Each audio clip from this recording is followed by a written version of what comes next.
Um, but then, the other thing I want to share is not everything that you do is also great. I think one of the things we've learned is making mistakes, you know, from there are a lot of things, some things you can't really control. Had Lehman Brothers not gone bankrupt when they did, and they still been in business for about 6 weeks after they actually went bust, AirAsia X would have been wiped out. They were we were, you know, first time, right? We thought fuel hedge, yes, very important. So we had a hedge with Lehman Brothers. They were a counterparty to our fuel hedge, and at that time oil was, you know, $140, $150. I think we were hedging it at about $100. Thought we were pretty smart. And then suddenly the price of oil just started going down and down and down and down. You know, had it kept going 6 weeks later after Lehman Brothers had gone bust, the amount that these guys would have been able to claim back from us, because these bankers, right? They've got this black box formula. They won't tell you what the formula is, but they can say, well, based on an NPV of the future lifetime of the hedge, you are, you know, you have to give us the money up front for that. You know, it's crazy. But they would have wiped out our capital 4 times over. We would have been clean, gone. But they went bust. And because they went bust, they defaulted. They were the first to default on a payment for us, so the contract was null and voided. We lost $12 million of deposits that they held from us. But, you know, one of those things, right? Crazy, completely crazy. Never again. But there are also a lot of things we did wrong. I don't know whether some of you were around when we had our first brand new plane, which we were excited about, and we had these black colored seats. And the design of the seats was interesting. We thought, okay, let's be innovative, let's be creative, right? These seats were pitched to us as, you know, the latest technology seats. They were called fixed back shell, right? So when you're in economy, you think, things are going to be a bit tight, you know, when you're trying to work on your laptop or eat food, then the person in front of you leans into your space. It's very difficult. It makes it hard to, you know, if you're on the window seat, to get out to the aisle. So the idea of these seats is that, you know, you recline by the seat gliding forward, right? So you get the recline instead of the traditional press and go back, right? Very innovative concept. And even when they built the prototype, it was very cool. But the problem was when they started mass manufacturing it. And when they mass manufactured it, the recline mechanism, the spring, wasn't as smooth. So it wasn't intuitive when you press the button.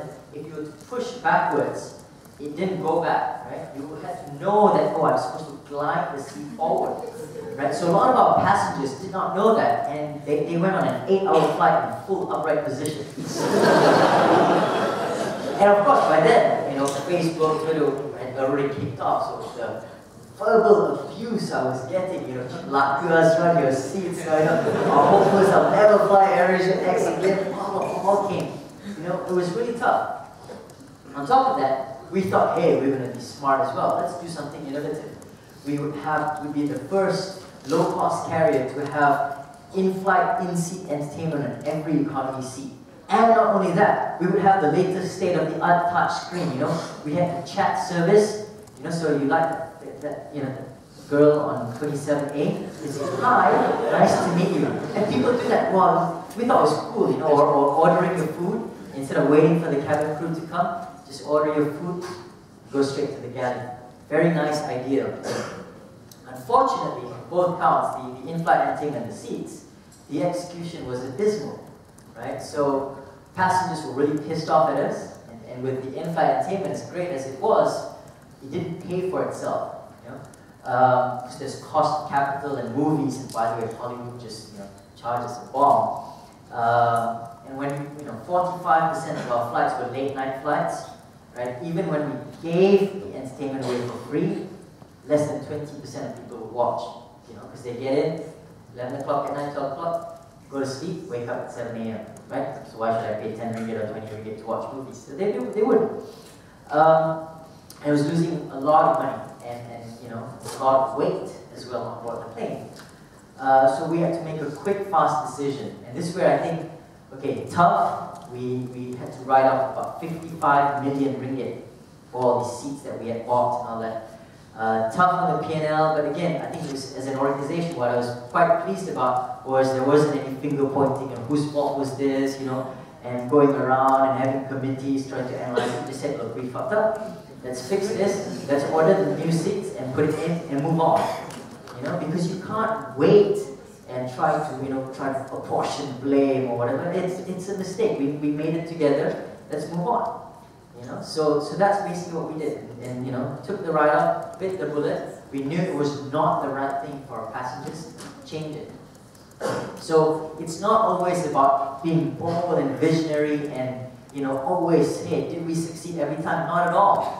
You know, we started flights to Abu Dhabi thinking, yeah, you know, first foray into the Middle East. 3 months later, I had to close down, spanked by Emirates and Etihad. You know, those guys, sometimes you have to go, oh, you know, when people have bottomless pockets, all the money they want, you have to know when to give up as well. You know, live to fight another day.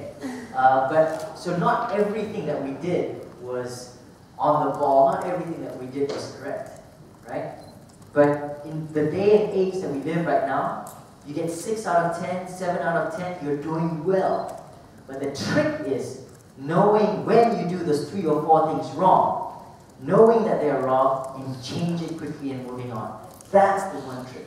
Same thing with your personal careers as well. If any of you think you're going to have, you know, all the correct career decisions throughout your next 20, 30 years, you're going to be wrong.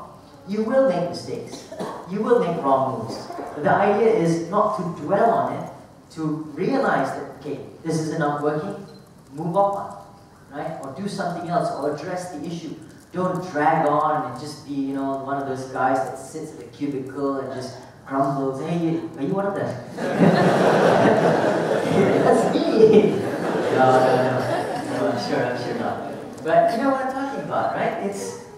That's the difference. Because in today's day and age, you can't plan, right? If any of you think, oh, no, this is my career plan for the next 20 years, this is where I'm going to go all the way up to the CEO, so many things happen. And the problem is when you start building a plan, you start expecting, you've got a tunnel vision, you expect things to come and materialize the way you planned it. Well, guess what? You're in for a surprise, right? And you're going to miss out on the opportunities that come from the other side that you're not aware because you're so focused on going this way.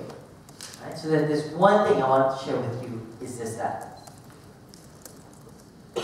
The other thing is, even when things go well, you've got to always be very restless and keep trying. What's next? What's next? What's next? Because we know, okay, hey, today, yeah, you know, we've discovered this model. It's not difficult. It's not rocket science. I'm sharing with you, right? It's, you know, you want to know how to do 17 hours aircraft utilization a day? Just look at the AirAsia X website. Oh, they fly from here to here, here to here. You can work it out. Very easy to copy. Number of seats on the plane, very easy. You can have it on the website, right? So there's no secret to how we achieved our lowest cost position. So you got to keep thinking of what's next. So we decided to, again, this whole what's next, this restless state. We decided, let's be the world's first low-cost carrier to have full flatbed seats. And the opportunity here is quite different as well. What we thought was, again, all those bastard low-cost, the legacy airlines, right? How many of you fly business class on a legacy carrier? Good man, about 100,000, happily putting up his hand. You know what? For the prices that you guys have been paying, they're ripping you off. Right? How much does a ticket to London cost? What? 16,000, 18,000, 20,000 ringgit?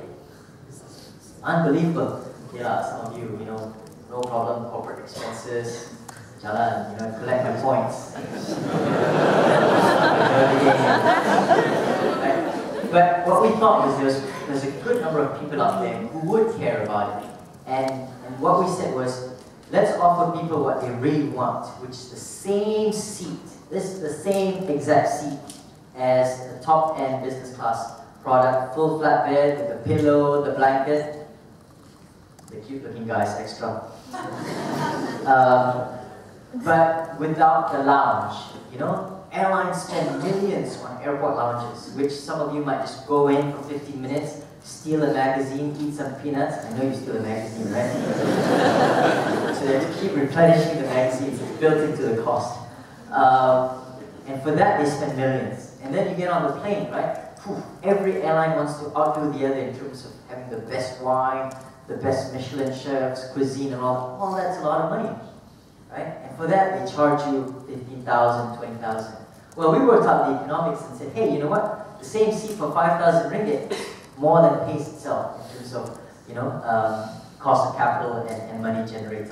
That's a big spread. So our bet is, a lot of people say, for 10,000 ringgit, is that champagne and caviar worth 10,000 ringgit? Is that lounge really worth 10,000 ringgit? And that's what we did. We saw the opportunity where others were playing, and they're basically leaving value. And I'm, you know, quite excited that today more and more people are, you know, using the AirAsia X premium seats because of the value in terms of the price point. So again, it's just really understanding some customers, not all, some customers may only value certain things and not extra. And it's up to you to decide what exactly is the most important ones and what's not. And you know what? Same thing in your careers as well. You got to focus on the things that really count, as opposed to all the other stuff that becomes a bit of a distraction. So you got to keep thinking of what's next, what's next. You know, we also just launched another project. Again, the low-cost carrier Bible says, you know, thou shalt not connect passengers. You know, it's supposed to be a point-to-point carrier only, carrier only. But you know, AirAsia X being Qatar, we said, you know what? There are a lot of our passengers who want to go from China to Australia, England to Bali, right? And they may not want to go through the process of getting to LCCT, having to clear immigration, get your bags, clear customs, and then check in again.